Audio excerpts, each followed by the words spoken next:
তিস্তা মহাপরিকল্পনা বাস্তবায়নের জন্য আসন্ন বাজেটে অর্থ বরাদ্দ রাখার দাবিতে রংপুর টাউন হলে সংহতি সমাবেশ হয়েছে।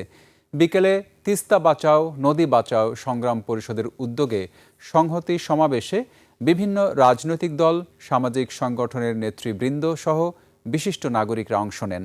বক্তারা বলেন, পদ্মা ব্যারেজ হলে তিস্তা নয় কেন?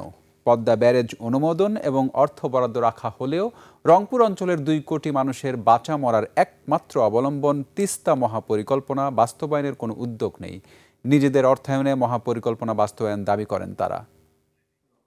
রংপুর অঞ্চলের একটি মাত্র প্রকল্প তিস্তা মহাপরিকল্পনা বাস্তবায়ন হলে এখানে কৃষি হবে, নবায়িতজাত সোলার প্রজেক্ট হবে, ইন্ডাস্ট্রিয়াল জোন হবে, কৃষি জোন হবে, 2 ধারের নগরায়ণ হবে, 2 ধারের পাকা রাস্তা হবে, কানেক্টিভিটি হবে।